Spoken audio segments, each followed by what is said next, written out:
Hello, just like to welcome Debbie Jones, head coach of the UAE, who's come over to take part in the 4-day Open Challenge event. Welcome, Debs. Thanks. Good to see you after all these years. So you've had a good journey from the UAE. How has the preparation gone, taking into account that very lengthy journey? Yeah, do you know what? Really well. We had 2 really successful flights, unlike our last campaign with the under-17s where we lost 6 bags. So we were a little bit nervous, I'm not going to lie, at the baggage belt. But yeah, really nice. And it's really nice to be in camp a day in advance, just so that we can give the girls a run out today before they compete tomorrow. Okay, so they haven't been swimming in the Irish Sea or anything like that? No, I think they got a bit nervous that we would be, but the girls they've had a really lovely morning. A couple have been to the pool actually, but definitely not in the sea. It was a little bit too cold for us. Yeah, definitely not warm weather. No, it's swimming. not Dubai weather. Yeah, definitely not. Okay, you had a really successful event last year, winning against Republic of Ireland. What are your ambitions this year? More of the same, I think. We've got to say that. Yeah, we had a great tournament last year, and I think, the girls are really fired up to come out strongly again. We take nothing for granted. It's a brand new competition. The opposition are going to have new players. They'll have done their homework on us, just like we've tried to do our homework on them. But with new players, sometimes it's an unknown quantity. So let's just see how the girls react on court this weekend. Absolutely. So you've been able to use any performance analysis at all? Yeah, we have. The girls are really good. They're really diligent at, trying to look out for the players that are playing in some of the Super League teams and also some of the footage that is online. And that's a massive bonus for us to be able to do that. Yeah, we've done our own analysis on our own play as well to try and negate some of the errors that sometimes appear out on the court when the girls are under pressure. So let's just see what they've got. Okay, and I know most of this will be a deep, dark secret, but are there any key things we should be looking out for and seeing from the UAE that we didn't see last year? I don't want to give too much away, so I think my lips are sealed. But, the girls are fit, they're ready, they're raring to go. So, yeah, all to play for. Okay, I've just got a couple of little silly questions that I thought I might ask you. If we introduce the super shot at any time in Europe Netball, what are your thoughts as a former centre wing defence player? How do you think your players would cope with it? Yeah, I think it'd be brilliant, to mix up the competition and just for the shooters to be able to showcase just how great they are from, long range as well as short range. Excellent. And final question. Who thinks that they are the funniest player in the squad? Oh my God, to choose from 12, that's tricky. I think we welcome back one of our players that played a few years ago, so I think my vote goes to Rachel Tuckey, for sure. Okay, I look forward to seeing Rachel on court. And thanks, Debs. It's great to see you back here on the Isle of Man. Yeah, thank you. Everything crossed, thank you. Cheers. Hello, I'd like to welcome Carly Lewis, who is the captain of the UAE team and is representing the UAE at the Open Challenge event this year. Welcome, Carly. Thank you very much. Nice to be here. It's been 6 years you've been captain. Fantastic. Since the UAE became members of Europe Netball. Have you got some great memories?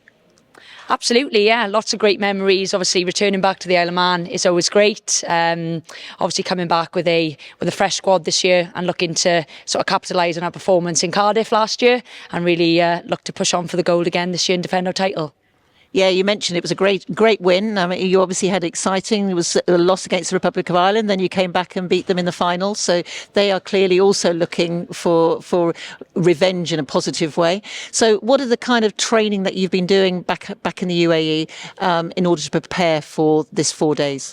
Yeah, absolutely. And I think us having that win in Cardiff last year was the product of lots of years of preparation, and obviously going in with the same mentality this year. We know the Republic of Ireland are going to be a tough defeat. They always are, but the good thing is we've played them numerous times. So we've done our due diligence on the team. We've looked at analysis. We've watched them over and over, and we know the sort of things to expect. So we've just really been working hard in training to sort of counteract those things and really push our strengths on the court. And again, have a really strong performance and forget about the outcome for now and just think about quarter by quarter what we need to do in order to be successful against them.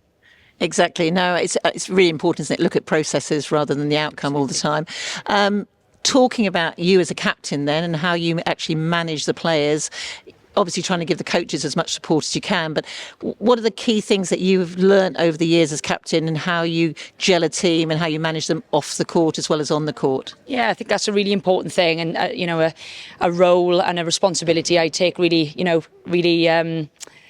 seriously. So I think, first of all, having a really great relationship with the coaches, almost being the middleman in some ways. And I think what the great thing is, the coaches are really good with allowing us to have the voice in terms of sometimes their perspective, and what they see as coaches is very different to what we're sort of living on the court and in training and whatever else. So having that constant dialogue between the coaches and the players is really important. But I think for me, and what I'm like as a person, it's all about relationships. And I think the stronger the relationships between everyone, the better you perform on the court. And for me, it's given the girls confidence. I think with my experience, obviously you've mentioned 6 years, and my experience on international stage is something I try and really put through to the girls, and just make sure it's very calm and make sure it's an enjoyable experience and one that they're confident in order for them to perform. But being the biggest champion for them all is, again, something I think is really important. And smiles on faces means good performance. So that's something I really try and support with on and off the court. No, absolutely. And I think that you talk about relationships and communication, and you're clearly a very formidable centre player, and you've got two coaches who've obviously been those attacking mid-quarters in Debs and Lucia. So I guess they've got plenty to tell you as well, which is great to have that as their leadership and coaching. From your point of view, recovery, you've got 2 matches in a day on one of the days, which is not ideal, we know. But how do you as captain try and get the girls to recover in between those games, and then obviously recover for the next day? Yeah, I think for us, with the journey time coming from the UAE, it's been excellent to have that extra day. Today has been just a really good day to sort of take stock. You're a little bit groggy after travelling, especially the distance that we're travelling. So it's been fantastic to have the extra day, just have a little bit of downtime. But I think when we start the tournament now tomorrow, going in with 2 games straight away, it's really important that we set ourselves up for the rest of the tournament. So again, something that we've spoke about in camp before coming here, and is always a priority for us, recovery and what we're doing the day before in order, to put into the day after. So recovery is at the priority, and I think that's something we share as a collective amongst the squad. We're making sure that's a priority every single day. But we've got 5 games. It's going to be a tough tournament.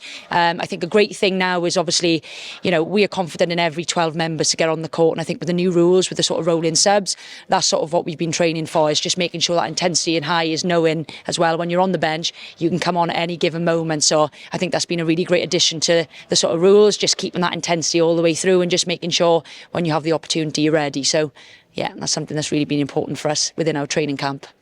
Great. So I've got a couple of little silly questions, I guess, at the end. But who in your squad, we won't include the coaches, by the way, or the management team. So this is just about players. Okay. Who in your squad is the joker of the pack?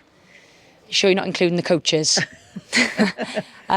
Joker of the pack, we have a few actually. I'd like to say most probably Rachel Tuckey, who stepped away for a little bit, has come back in, and she's just such a fantastic energy, great energy on and off the court, as I mentioned, and she's got a way of just making sure the squad are smiling, laughing, not afraid to laugh at herself, and she has a tendency of taking pictures and then making them into gifs and naming them silly different things and embarrassing team members, which is always funny. Don't take ourselves too seriously, so that's always a good laugh.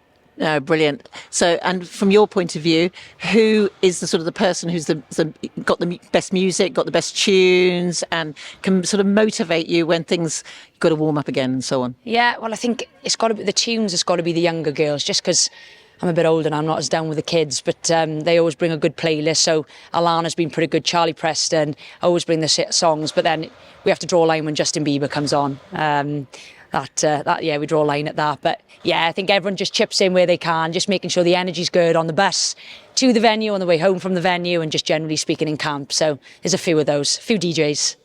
Brilliant. Thanks, Carly, very, very much. Have a really good 4 days, both as captain and have a good competition. All right, look forward to seeing you all out there on the court. Thank you, Maggie. Cheers. Thanks a lot. Cheers, Carly. Thanks.